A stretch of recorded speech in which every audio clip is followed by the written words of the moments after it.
Hi guys, my name's Steve Mera and I put this video together because there's been a lot of people contacting me in regards to the so-called Peruvian mummies. As many know, myself and Barry Fitzgerald were the official investigation team. We were kind of the first ones out there to conduct our investigation, and I'm going to be honest with you guys, though it was probably the most challenging investigation myself and Barry's had to do, what we saw and what we discovered through our research and delving into different things and talking to different people, including government personnel in Peru, we discovered that the so-called mummies were all fake, and I'm going to be providing some details as to what we discovered. So please enjoy, and if you do have any questions, please pop them down below. We'll get back to you, and I hope you enjoy it. Well, first off, I have to do this kind of chronologically, so do please bear with me. First off, back maybe 5-6 years back, somebody contacted us called the Inkari Institute and asked us if we would be the official investigation team in regarding the discovery of these strange bodies in Peru. How did that come about? Well, the individuals had sought out the right people, tried to find the right people to the right job. And we had been previously involved in something referred to as the Montauk Monster, washed up on Montauk Beach in the US. Yes, near that famous facility, the Montauk Project. And there was international press went all crazy on this, saying it was some type of strange, deformed creature that couldn't be identified. And we conducted the investigation on that, and turned out to be a skinless raccoon, which had been in the water for such a long time in the sea that it bloated and it lost its hair, and in fact its unusual face features had almost lost. And the bone structure made it look like it had a bit of a beak. So you can imagine, well, these original photographs that were taken by somebody that discovered this strange thing on this shore, thought it was something really strange, and of course the press went to town on it, like they do. Anyway, we resolved that problem. That was easily sorted. Didn't take too long to conclude what it actually was. On the back of that, though, we've done a lot of work with the media. So I guess this is the reasons why the Inkari Institute kind of picked out myself and my fellow researcher Barry Fitzgerald, who we've done a lot of work with over the years, got involved. And they asked us to see if we could do the official investigation, and we said, okay, yes, it's interesting. We'll take a look and then we'll get back to you. And we did, and we decided, as you do, to head off to Peru.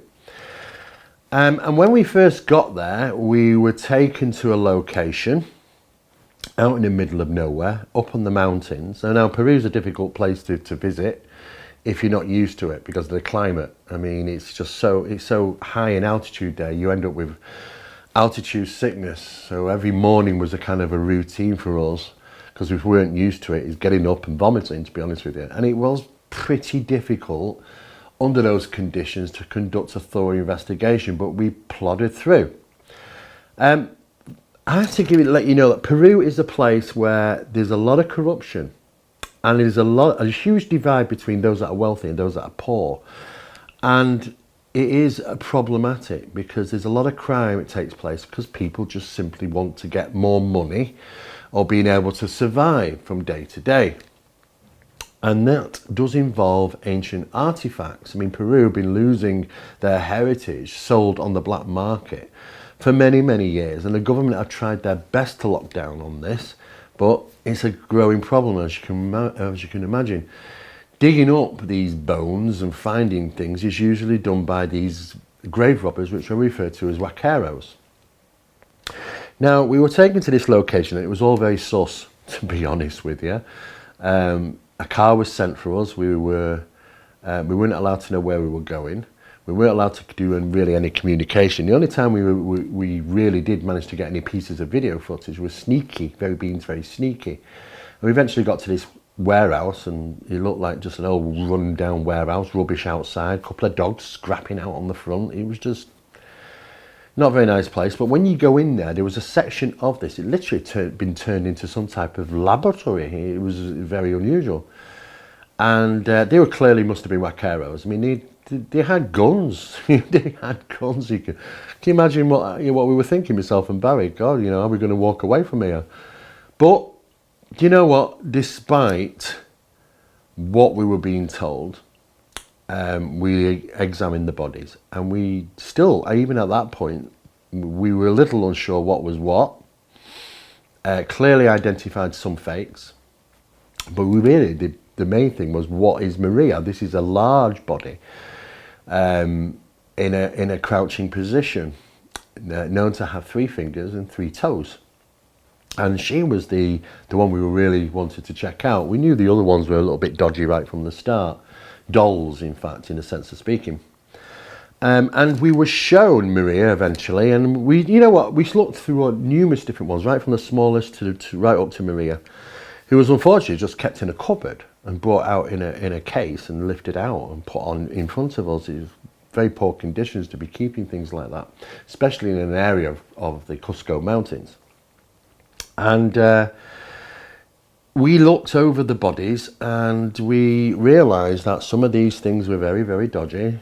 And we said it as it is, even though that there were guys there with guns. I mean, do you know what? It is what it is at the end of the day, and we decided to say what we wanted to say.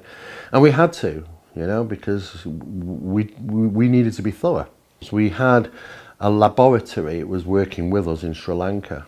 And of course, Sri Lanka is an unusual place to visit as well. We had to take another trip, and we had to find out for sure what was actually going on. Now, there are 2 videos that are out there. Now, the first one, which is called Alien Mummies of Peru, I didn't title it, I'm very sorry. And it's on Amazon and a number of other platforms, I believe. And you can watch that. And it is interesting. It shows you, right from the beginning through the process of our investigation and the problems that we faced whilst we were there, including dealing with the press and other researchers, which seemingly were hyping things up and didn't quite add up. And when we were conducting our investigation, it didn't take us too long to realise that some of the doctors, when they say, I'm a doctor, we naturally think of medical science or something like that, but some of these guys were x-ray guys or dentists and stuff. It was just like, well, that's very vague and done purposely. What's going on here? And we wanted to make sure that, when we realised what was going on, is to put this to bed. And we thought we had done, to be honest with you. Now, when you watch that first video, it'll go through the process of our investigation up to that point in time. Now, there were samples, and they were taken, and they were analysed by our laboratory. And these guys in Sri Lanka work with the police forces and the FBI and that sort of thing. So they knew exactly how to conduct these tests. Of course, it's an expensive procedure, and it takes a long time as well. These things don't happen overnight. And the amount of international press that jumped on myself and Barry, being the official investigators of this, were demanding, we need to know, what do you know, what do you know? And we thought, okay, with so much demand, we will give out this information in the US. And we were invited to Contact in the Desert, myself and Barry, where we provided a thorough presentation of what we knew up to that time, which is very important. And I have to admit, there were some anomalies, there were some unusual things, and we didn't know what Maria, this largest body, really represented. Something didn't add up, but we didn't really know what was going on. At that time, the laboratory was saying, well, there might be some very unusual things here, because they're trying to working on the DNA analysis, actually, what is this thing? Is it even human? And at that time, there was lots of question marks, and that's all we could deliver at the time. So, of course, if you watch that first documentary, it doesn't really conclude. You're left thinking this might actually be something quite profound with Maria at the end of this documentary. And that's only because of what we knew at that time. We were pressed to deliver information on an international basis. However, when we did a second trip and further tests were carried out and samples taken certain parts of bodies where we needed to really find out what was going on in the DNA, these areas were off limits, you know, to everybody. Nobody was allowed to take samples from fingers and things like that. It was like, oh, don't touch them and da da da da da. And I thought to myself, well, there's only one way to really conclude what Maria is, and that's to get these samples from these specific locations which have been requested by the laboratory to where to be taken from. That procedure took place, and they went off to the laboratory and they conducted some tests, and then bingo, suddenly realised why they were having a problem, why there were so many anomalies. And that is because the problem in the DNA, though that there were contamination in there, which they had to try and work around, because Maria was handled by people without wearing gloves, and messed about with and touched and prodded, and you know, and there was DNA even from our touch. It just gets into it and it causes a big problem. But putting that aside, there were other issues, and why they first initially registered, as you will see in that first documentary if you get a chance to see it, that there were references to the DNA being unusual at that time. And the reason being is because when we went back and took these other samples, specific ones which would target this information as to, you know, what she really represented.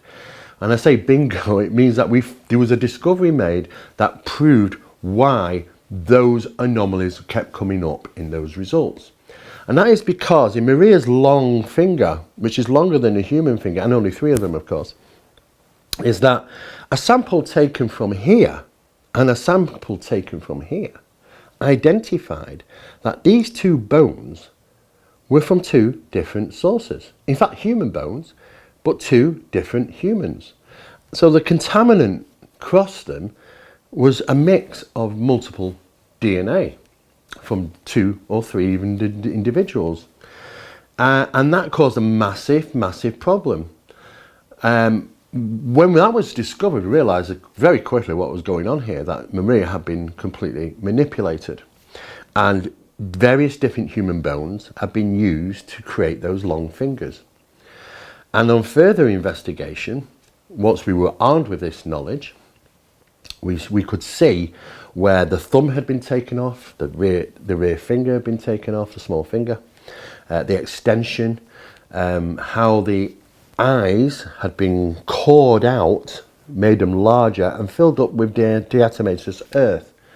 The whole body is covered in white diatomaceous earth, and you can get diatomaceous earth, it's easy. I mean, in places in Peru, you can just go and dig it up, and you apply it like a filler, like a cement over, and it covers all those sins, all those things that you think, okay, well, there's a mark there, it shows that obviously something's been cut off, let's cover it over the diatomaceous earth. And it was hiding loads and loads of problems, evidence that she'd been manipulated.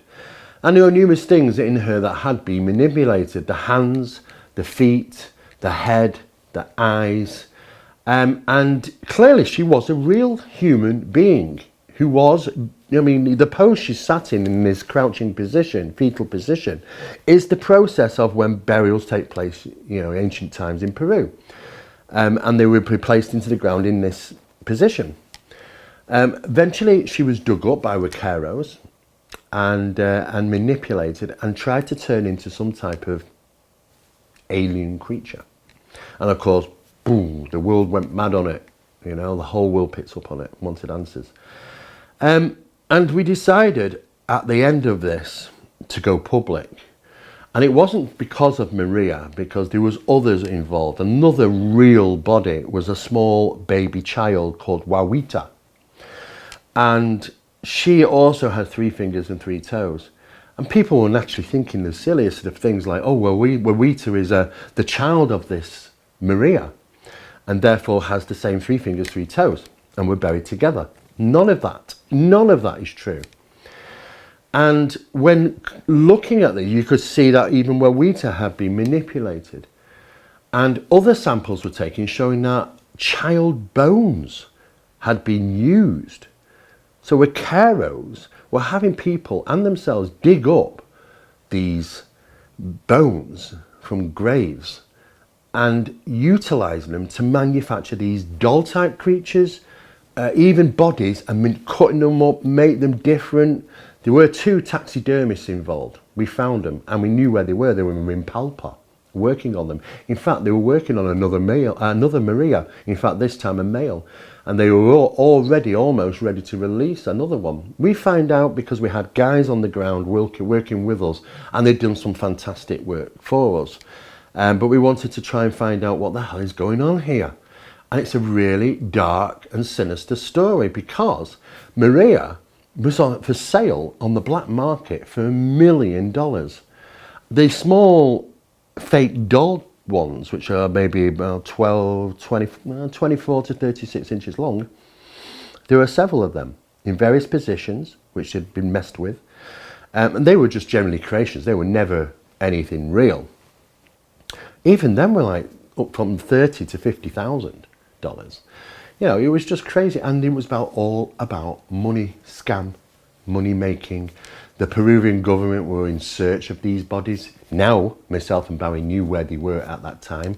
We met up with somebody who worked at the government, and we interviewed her, and you'll see that in the first episode, the first documentary, and was telling us how big a problem it is regarding these things happening and going onto the black market. It's very, very difficult to deal with. It happens a lot. And there's a lot of forgery and faking going on as well. Now, 9 times out of 10, if you see something on the internet regarding, oh, well, it's from Peru, it's usually fake, to be honest with you.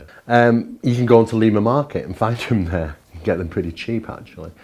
But nevertheless, one of the biggest problems for us is that we felt that we had a responsibility to let the government know. So we did share that information with the government, but then they were moving the bodies around from different locations. An organisation known as Gaia had heard about this, and we were also conducting some research and interviewing.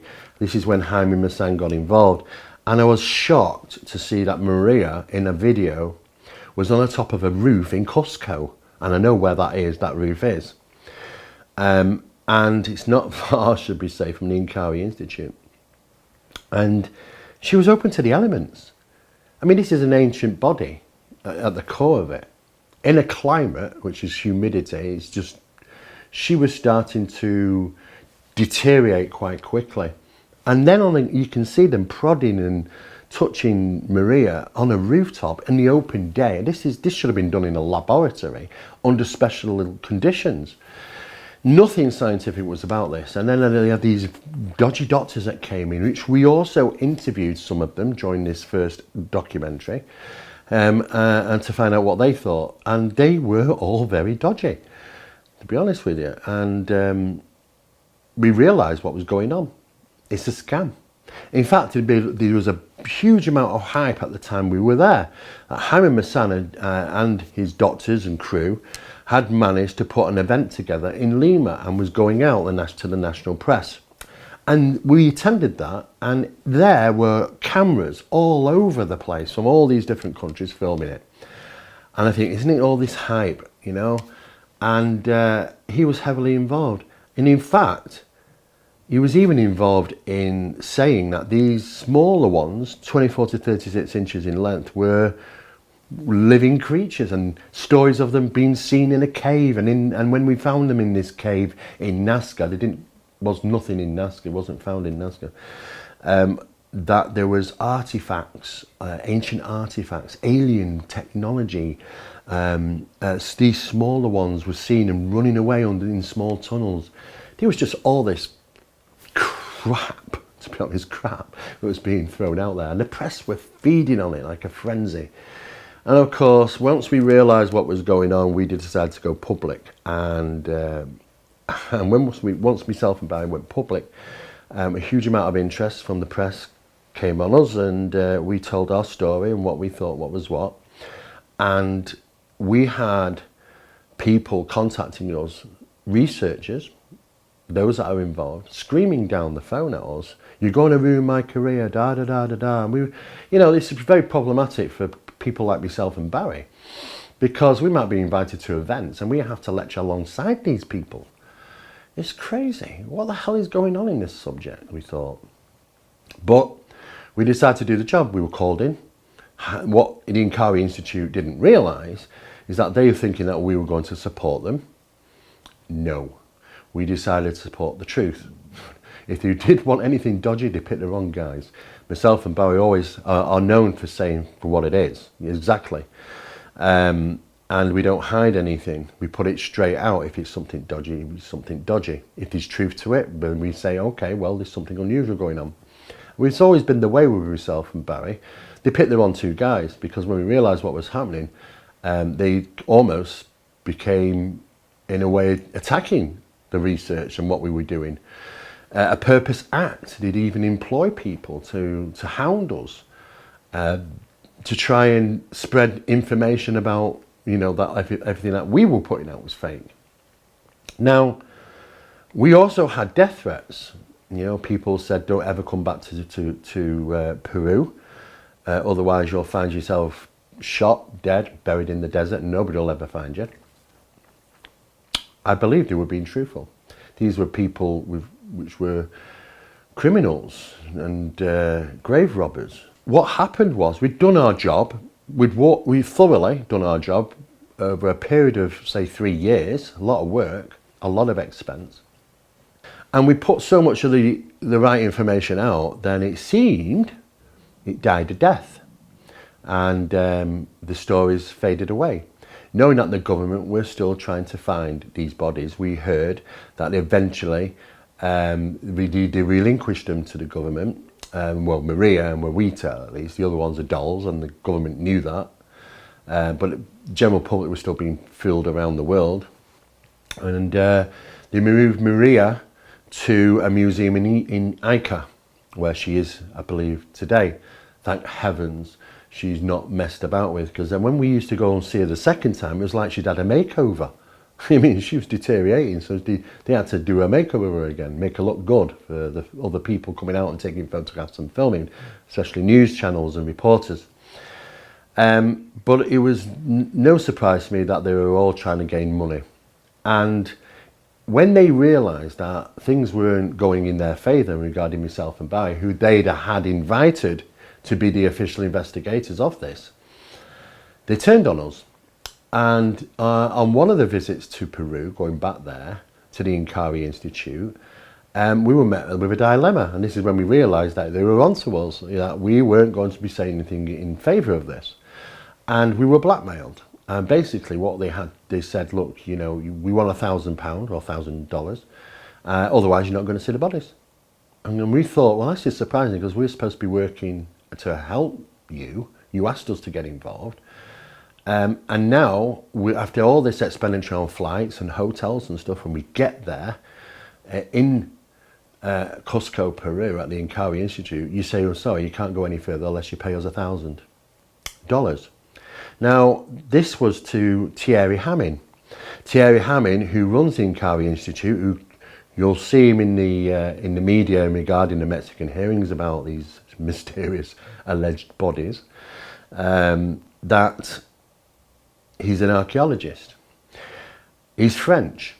And we did some research and we contacted people in France. We've got people on the ground there as well.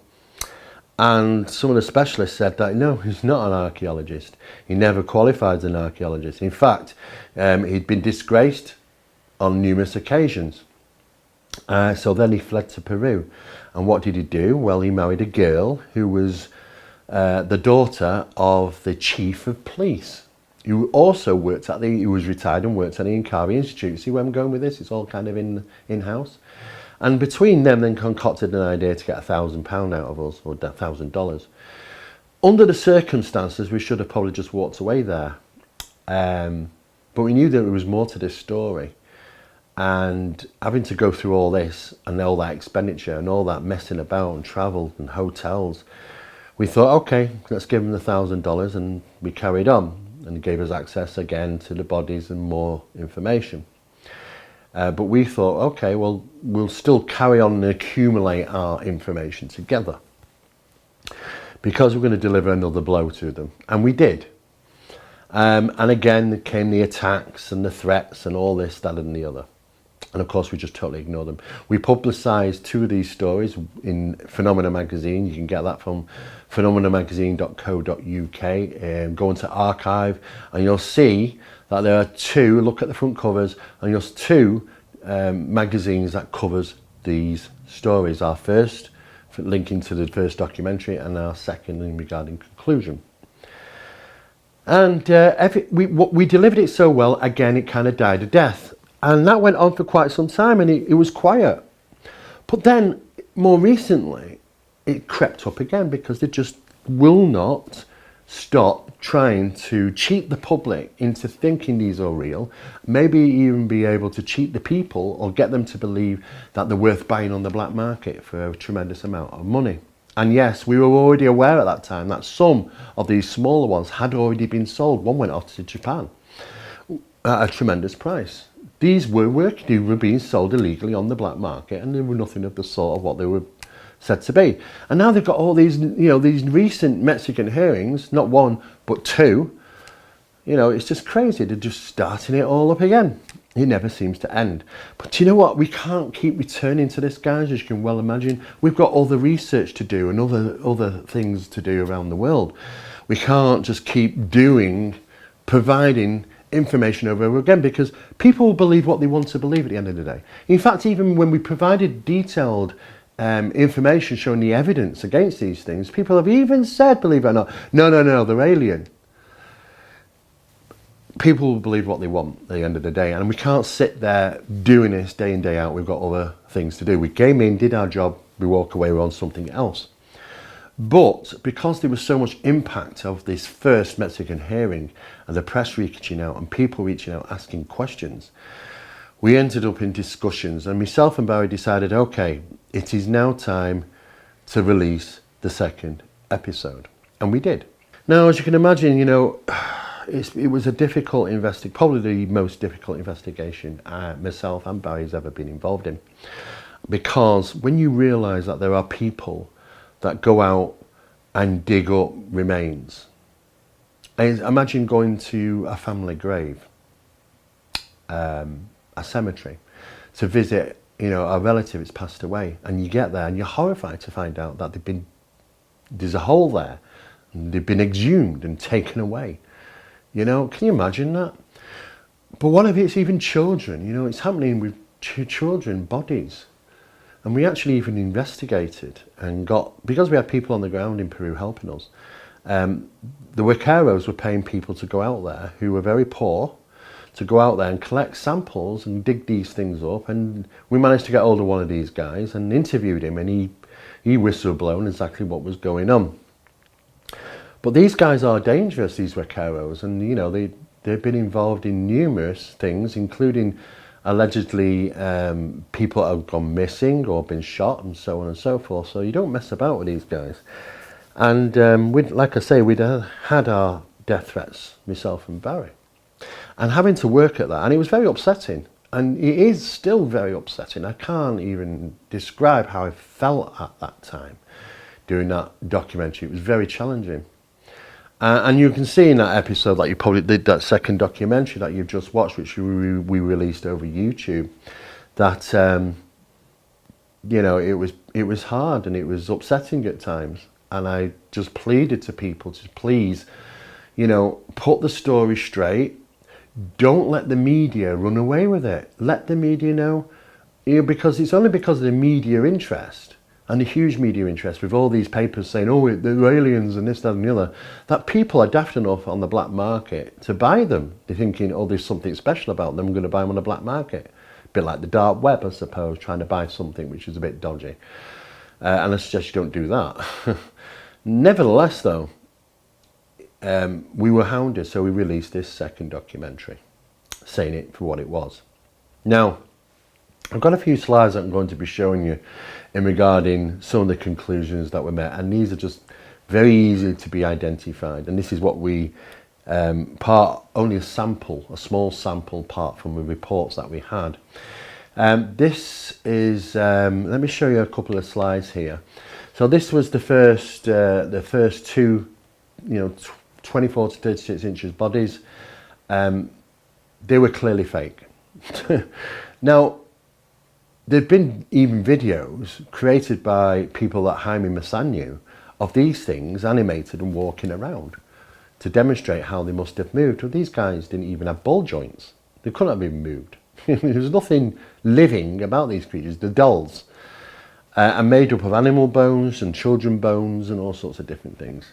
And made probably a taxidermist or something like that. And he'd use real skin across them, animal skin. Hairs from, the skin from dogs, Peruvian dogs. And when they're easily found in certain places and used to manufacture these, maybe a taxidermist put these together, I believe so. I can see me, my puzzled face there. I'm thinking, what the hell have I got myself into? And you can see the skin marks. Now, they tried to even, I even saw newspapers that were saying, this is reptilian skin. It's another twist in the story to say, alien reptilian beings of some sort that live underground. I mean, you have to look at these and say, okay, fair enough, I get where you're going at. But this isn't. This is dog skin. That patterning effect that you can see isn't the actual skin at all. It's they had a wrapping around it, which was like a blanket, and that when they pulled it off, that's how it left the effect across the diatomaceous earth applied to the body. The first one that they brought out was this little chappie. He was about a foot long. And first thing I shouted out, and Barry was like, what the hell? Is when I was taken in there was, well, this is a fish head. There's a head of a fish on the top of this body. What's going on? And Barry was like looking at me going, oh my God, what are we getting ourselves into here? And it clearly was. Other things that were shown, hands, very large 3-fingered hands. With some of them had discs on them, some of them didn't. Some of them were a complete mixed match of various different bones. This is the one, the 3-fingered long, it's about this big, this hand.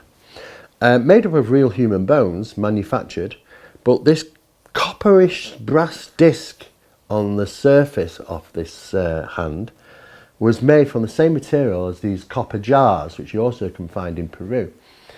And it's as if it's just been applied to the actual hand. Nothing unusual there. And you can see again here the same sort of effect. Then here's poor little Wawita, who was a real body. This is Wawita, a hair sample, which you can take a sample of there, and cloth sample on the back there. These scientists were instructed to take these samples. We had a full chain of custody, by the way, and you have to have that to make sure that the samples that are taken are the samples that reach the laboratory and are analysed in that order. And you've got to do that. You've got to be very, very thorough. This is Maria, 3 long fingers, 3 long toes, completely manipulated human body that was dug up from the ground. And she's about 2,000 years old, to be honest with you. You see there samples which were taken. Skin on the hand sample, skin on the foot sample, powder sample, deep bone tissue samples. Okay. And this is Wawita's foot, and we can see where the actual toes have been cut off, leaving only 3 toes behind. Such a shame. But the evidence was there. And these were also fake. There were plenty of these small 24 to 36 inch bodies. And they were making them regularly. This is another 3 that popped up on the scene. I nicknamed them Huey, Dewey and Louie. Quick off the manufacturing table into being sold on the black market. But when you do the research, and people have been involved in this as well, so we're not the only ones out there, that you find that, well, ball joints aren't used. One of the bones is turned the wrong way round. It's just they're completely manufactured and trying to be passed off as real living creatures at some time. I mean, like I say, these things are just like dolls. They've not got no ball joints, they've got no ways of eating, breathing, and so on and so forth. There's just could not ever been a living creature. We also saw one of them, which apparently Sidney said, and according to the news, was carrying eggs inside. This reptilian, underground alien being, which is about 24 to 36 inches tall, was somehow carrying eggs inside. Well, these aren't eggs. I mean, God knows what they are. They could be M&Ms, all I know, but they're definitely not eggs.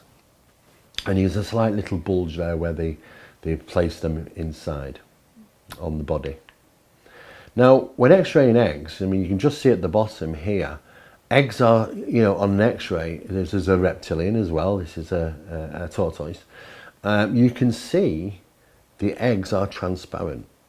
When x-raying eggs are transparent, and will always tend to be roughly the same size and shape.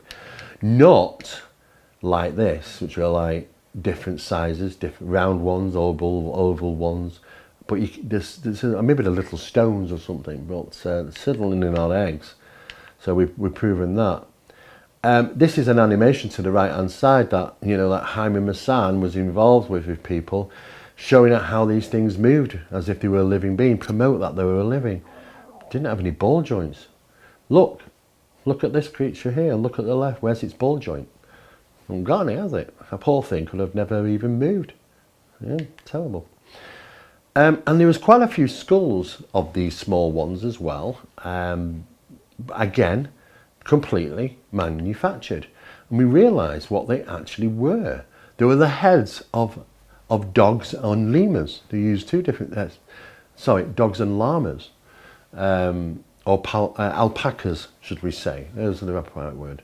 Alpacas, and there are plenty of them in Peru. And dogs. And in fact, these skulls were manipulated of these animals to make them into these, as we can see. And you can see obviously these Peruvian dogs were plentiful, and dug them up because some of them were buried. Some of them can be found out in the desert, which have died and open to the elements for long periods of time. And manipulated, taking the skull and shave it down, manipulate it. The evidence to the right hand side shows how they did it, and the skull part of these dogs, which were being used to create these things. We knew exactly what was happening. The fake fingers, these large hands with these long fingers made from different bones. In fact, some bones even upside down, some are not even joining together. These were never real. And if people say, well, look, you've even got a fingernail or a thumbprint or whatever. Well, yeah, because you've cut it off a corpse and you've stuck it on the end. So you're kind of going, oh, look, it's got a fingerprint. Oh, look, it's got a nail. Well, yeah, of course it was. Well, it's never a living thing. These were manufactured. Just look at the craziness here on these bones that are supposed to represent a hand. This no way. I met up with Brian Forster when I was over in, where was I? Bolivia? I can't remember. And we had a heated discussion about this, and we were both very disappointed at finding that the evidence points that these are fake. Brian knew it, I knew it, we were both on the same page, yet we were living at that time in a world of hype and stories surrounding these things. It was crazy. In fact, this one that you can see on the right hand side is one that Barry made. Yes, simple little thing like this could be passed off. Yeah, and Barry had made this himself. It's on his wall. It's on his wall at home. Remembering the fact that obviously these things, and after doing the journey of investigation, were all fake. This was the first one that was presented to us. Had a fish head, 12 inches long. Tried to be passed off as a real type of living thing. Preposterous. You can see that it is in fact through the skeletal X-rays. A fish head which has been stuck on this body. Missing ball joints, no way this should have been able to move, and that's because it's a small doll. It's as simple as that. We had a lot of help from archaeologist Mark Ollie. He's a good friend of ours, and he's an exceptional researcher and expert, I'd say, in the study of ancient bones in archaeology, and he realised very quickly what these were and how these bones were animals or other things that have been used to make these doll-shaped bodies and heads. The Sri Lanka team, though, were very successful in identifying eventually what the problem was, and that was because there was mixed DNA within these bodies, and we put that information out in this documentary, and we let people know. Now, we have said our last piece on this about maybe 3 or 4 months ago. We made a statement across all internet, all social media, that look guys, we've had enough of this.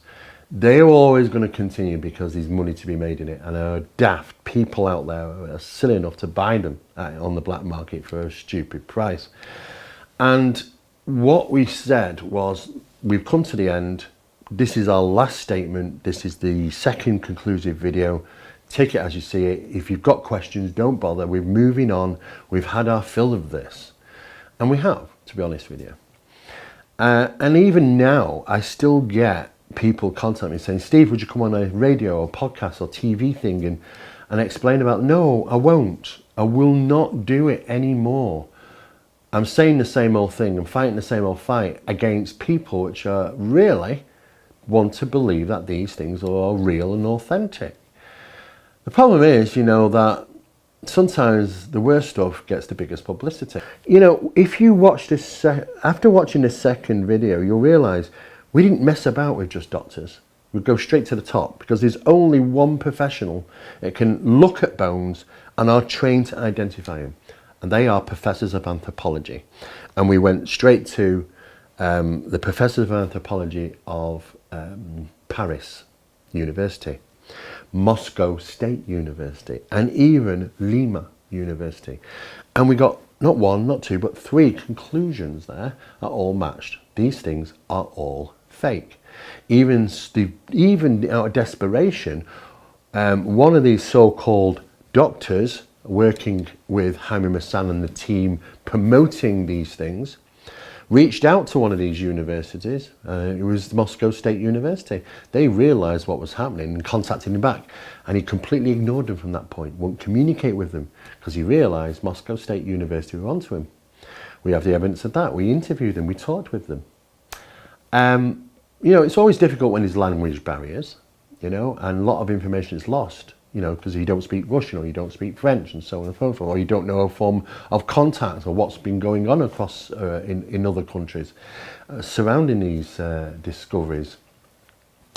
Bottom line is, when you put the effort in, you realise there's so much evidence to point out these are not authentic. You don't have to just take my and Barry's word for this. You can look at the evidence that they've provided. And yes, it is there, and it is even on the internet, but unfortunately, like I say, language barriers do come into this, and it's difficult to even read what people are writing about when it's in Russian. But nevertheless, though, we broke through those barriers and managed to get a cooperation between all these different university departments and the professors. So, at this time, it's still being pushed out. It's the Mexican hearings, and those things will probably continue, and they will continue and keep doing this, which gives them the option of being able to sell these on the black market, and they'll just keep making more. More of them will come. But the problem is that the big problem is the media. Biggest of all problems is because the media cause so much hype around this and come up with stupid things like saying alien bodies discovered and all that sort of thing, that it convinces people who are willing enough and daft enough to pay a lot of money on the black market for them, and it's a production, and it will just keep on going on and on. Unfortunately, there are people out there like Thierry Hamming and numerous other people at the Inkavi Institute, including Wakeros, and those that are collecting these items on behalf of Wakeros, that could benefit deeply from this, certainly financially. So that is the situation. And like I say, it's going to go on, and it won't be the first time other things like this have been popped up now and again in other countries. But it's time that people realise exactly what's going on over there. And like I say, unfortunately, none of it is true. So a big thank you for putting up with me for the quite a lengthy rundown of what you've seen tonight. Well, there we have it, guys.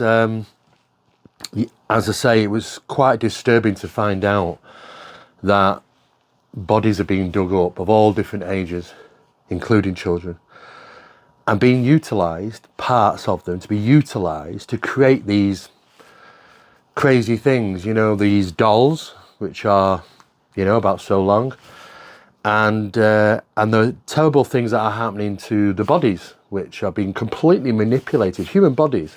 And yes, they're old, they're ancient and manipulated and put out on display. It's just, it's terrible.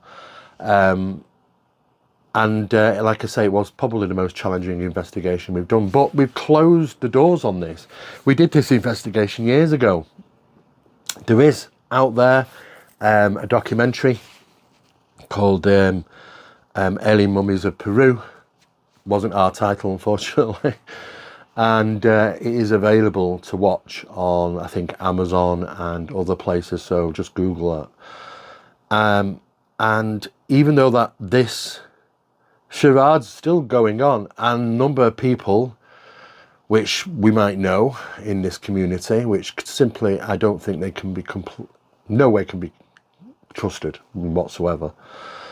And it's a shame. It's a shame we're met with this absolute BS, because it muddies the water so much, and we put it to bed. And the reasons why we did this investigation is because we knew we could employ the rigorous process of research and investigation myself and Barry do. We have a certain standard, and we just dig and dig and dig, and we're not afraid of asking questions, even though that we did have death threats not to go back to Peru. You know, these guys had guns, we saw them. They made threats. We're not going back there soon, because we upset their little enterprise. Well, we tried to as much as we possibly could anyway. So we hope you enjoy it, and if you have any comments, please put them down below. We'll answer you. We will get back to you, and please don't forget to like, share, and subscribe. Thank you.